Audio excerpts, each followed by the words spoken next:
देखिए, आज की वीडियो में बात करेंगे अपन एक ऐसे स्टडी कंटेंट के बारे में जो कि अगर आपने अपने बोर्ड एग्जामिनेशन के टाइम पर नहीं पढ़ा तो ऐसे में आपकी जो तैयारी है, जो प्रिपरेशन है, वो अधूरी मानी जाएगी। मैं बात कर रहा हूँ पीवाई, क्योंकि अगर आप 10th या फिर 12th के बोर्ड एग्जामिनेशन दे रहे हैं तो ये काफ़ी ज़्यादा इंपॉर्टेंट होते हैं। अगर आपने ये नहीं पढ़ा तो फिर आपने कुछ भी नहीं पढ़ा, क्योंकि इनसे आपको एक आइडिया हो जाता है कि एमपी बोर्ड किस तरह के क्वेश्चन पूछता है, किस टाइप के क्वेश्चन पेपर में आते हैं। इससे आपको एक प्रैक्टिस हो जाएगी, साथ में क्वेश्चन जो आए हैं वो आगे रिपीट होने के चांसेस भी होते हैं, तो आपको वहाँ पर भी बेनिफिट हो जाएगा। अभी जो पीवाईक्यू होते हैं इनको आप कहाँ से फ्री में डाउनलोड कर सकते हैं एंड कितने ईयर तक के आपको करने हैं वो तो मैं आपको आगे बताता हूँ। साथ में कुछ बच्चे कॉमन मिस्टेक कर रहे हैं पीवाईक्यू पढ़ने में, उसकी इन्फॉर्मेशन भी देता हूँ। वीडियो में अंत तक बने रहिए, नए तो सब्सक्राइब जरूर से कर दीजिएगा, नोटिफिकेशन आइकन ऑन करके रखिएगा। एमपी बोर्ड एग्जामिनेशन की ऐसी इन्फॉर्मेटिव वीडियोस में आपको आगे प्रोवाइड करता रहूंगा। अब देखिए, फर्स्ट में आपको बताता हूँ कि आपको कितने ईयर्स तक के पीवाईक्यू करने चाहिए, यानी कि कितने पुराने पेपर एमपी बोर्ड के आपको देखने चाहिए, क्योंकि बीच में एमपी बोर्ड ने अपना जो सिलेबस है वो चेंज कर दिया था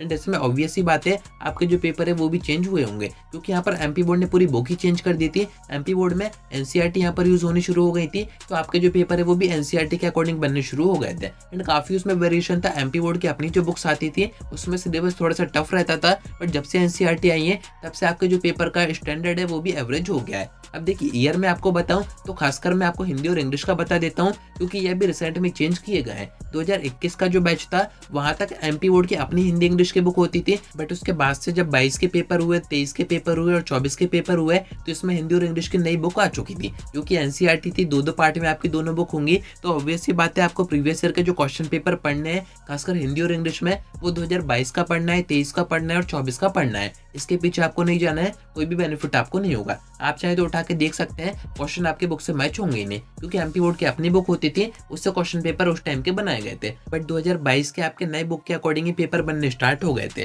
तो ये तो हो गई हिंदी और इंग्लिश की बात। अब आप चाहे 10th में हो या फिर 12th में हो, दोनों का ही सेम रहेगा, आपको बस 3 पेपर ही करने हैं। बाकी अदर सब्जेक्ट की बात करें तो ये आपको करने हैं 2019 से, क्योंकि आपके जो अदर सब्जेक्ट की एनसीईआरटी आई थी वो एमपी बोर्ड में आई थी 2019 के सेशन में, यानी कि जो 20 का पेपर हुआ होगा 21 में तो फिर हुआ नहीं, बाकी आपका 22 का हो गया, 23 का हो गया, 24 का हो गया। मैक्सिमम आपको 3 से 4 पेपर करने हैं, इससे पीछे आपको नहीं जाना है, क्योंकि उस टाइम पर पेपर भी थोड़े से हार्ड आते थे एंड एमपी बोर्ड की अपनी बुक होती थी। तो हो सकता है कि मैक्सिमम क्वेश्चन ऐसे हो जो कि रिड्यूस हो गए हो। एंड आपको एक बात का ध्यान रखना है, जो कि काफी बच्चे मिस्टेक कर रहे हैं, उनको पीवाईक्यू में जो भी नया क्वेश्चन दिख रहा है वो उसको करने बैठ जाते हैं बिना ये सोचे समझे कि हो सकता है कि वो टॉपिक रिड्यूस हो गया हो, एमपी बोर्ड ने हटा दिया हो, फिर भी पुराने पेपर है तो हो सकता है उसमें आपको दिया हो, तो उसको करने में आपको टाइम वेस्ट नहीं करना है। ये चीजें आपको प्रॉपर पता होनी चाहिए। एमपी बोर्ड ने सेशन के स्टार्टिंग में ये पीडीएफ जारी किया था, जिसमें कि आपको सारी रिड्यूस चीजें बता दी गई थी कि ये सारी चीजें रिड्यूस की गई हैं। तो एक तो इस बात का आपको ध्यान रखना है कि रिड्यूस टॉपिक आपको नहीं पढ़ने हैं। सेकंड, आपको ईयर ध्यान में रखना है कि हिंदी और इंग्लिश के आपको 2022 से पेपर करने हैं।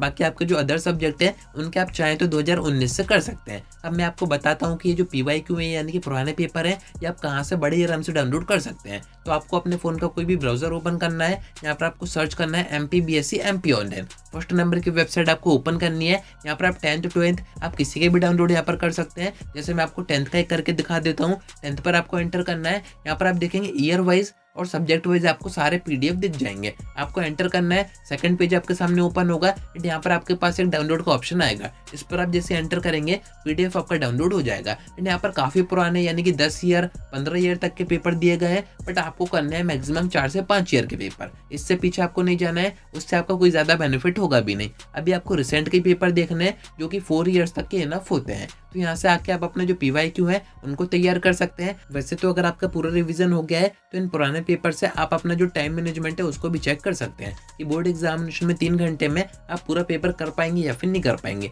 कोई भी आपको एक पुराना पेपर उठाना है, 3 घंटे बैठना है एंड देखना है कि आपसे बन रहा है या फिर नहीं बन रहा है। अगर बन रहा है तो काफ़ी अच्छी बात है, नहीं बन रहा है तो ऐसे में आपको अपनी जो स्पीड है वो बढ़ानी पड़ेगी, क्योंकि बोर्ड एग्जामिनेशन में उतने टाइम होता है, साथ में प्रेशर भी होता है, तो काफ़ी बच्चों का एग्जाम वगैरह छूट जाते हैं। तो आप अपनी जो प्रैक्टिस है वो इनसे काफ़ी अच्छे से कर सकते हैं। तो उम्मीद है कि आपको सारी बातें समझ में आ गई होंगी। आज की वीडियो में इतना ही। कोई डाउट आता है कमेंट करके पूछ सकते हैं या फिर आप मुझसे इंस्टा पर डीएम करके बात भी कर सकते हैं।